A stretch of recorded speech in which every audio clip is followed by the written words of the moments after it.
हिमांशु मिश्रा हमारे साथ हमारे सहयोगी इस वक्त जुड़े हुए हैं। यानी हिमांशु खड़गे साफ तौर पर ये कह रहे हैं कि जो निलंबन हुआ वो सही तरीके से नहीं हुआ, लेकिन वेंकैया नायडू यहां स्पष्ट कर रहे हैं कि जो कार्रवाई हुई है वो नियम के तहत ही हुई है। 12 बजे विपक्षी नेता भी मिलने वाले थे वेंकैया नायडू से, क्या जानकारी?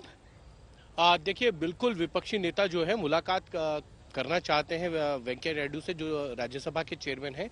लेकिन बड़ी चीज ये है कि क्या वो चेयरमैन से मिलकर माफी मांगेंगे कि उन्होंने जो 11 अगस्त को हुआ था उस पूरे घटनाक्रम के लिए, या फिर वो मिलकर ये कहेंगे कि जिस रूल और प्रोसीडिंग के तहत उनको निकाला गया है, सस्पेंड किया गया, वो गलत है। लेकिन जो बात वेंकैया नायडू कह रहे हैं कि राज्यसभा के अंदर जो है सेशन से चलता है और कंटिन्यूअस प्रोसेस होता है राज्यसभा का, उसमें कोई ये नहीं कहा जा सकता कि एक सेशन की प्रोसीडिंग को दूसरी सेशन की प्रोसीडिंग में नहीं जोड़ा जा सकता। और इसी कारणवश जो है 11 अगस्त को जो घटनाक्रम हुआ था उसको लेकर पार्लियामेंट्री बुलेटिन निकाला गया था। उस बुलेटिन के अंदर इन सभी 12 मेंबर्स को जो है मेंशन किया गया था और उसी के बाद सरकार की तरफ से ये पूरी प्रक्रिया की गई। और कल जो पार्लियामेंट्री अफेयर मिनिस्टर है प्रहलाद जोशी, उन्होंने चेयरमैन को चिट्ठी लिखी और मोशन मूव किया। उन्होंने ये कहा कि जो कुछ 11 अगस्त को हुआ था वो बहुत ही ये एक तरीके से जो है लोकतंत्र के ऊपर चोट पहुंचाने वाली चीज है, चेयर का अपमान है और इसको सहन नहीं किया जाना चाहिए। और इन सभी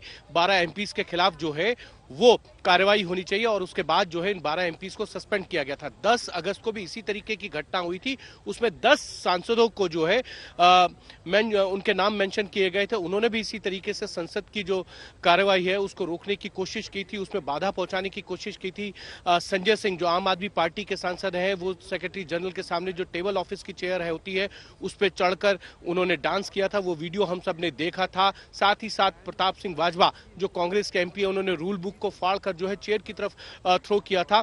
लेकिन 10 तारीख को जो जिन सांसदों को के नाम मेंशन किए गए थे प्रोसीडिंग को रोकने में, उनके खिलाफ कार्रवाई इसलिए नहीं की गई क्योंकि अगर कार्रवाई की जाती तो देखिए, सरकार का कहना है कि निलंबित सांसद माफी मांगे तो बात बन सकती है, लेकिन कांग्रेस इसके लिए कतई तैयार नहीं है।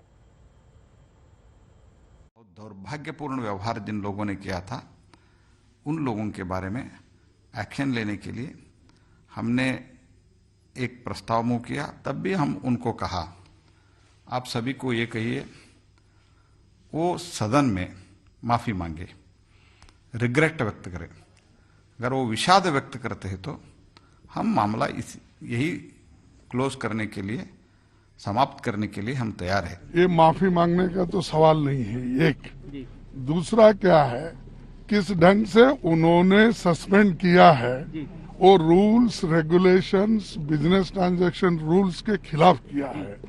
ये जो इंसिडेंट हुआ है ये है लास्ट सत्र का है, तो ये अब विंटर सेशन में इसको मुद्दा बना के सस्पेंड करना तो अपोजिशन की मुंह बंद करने के लिए उनकी जो पोल खुलेगी वो नहीं खुलना, इसीलिए सारे अपोजिशन पार्टी को उन्होंने सस्पेंड करने का निर्णय लेकर सस्पेंड किया है।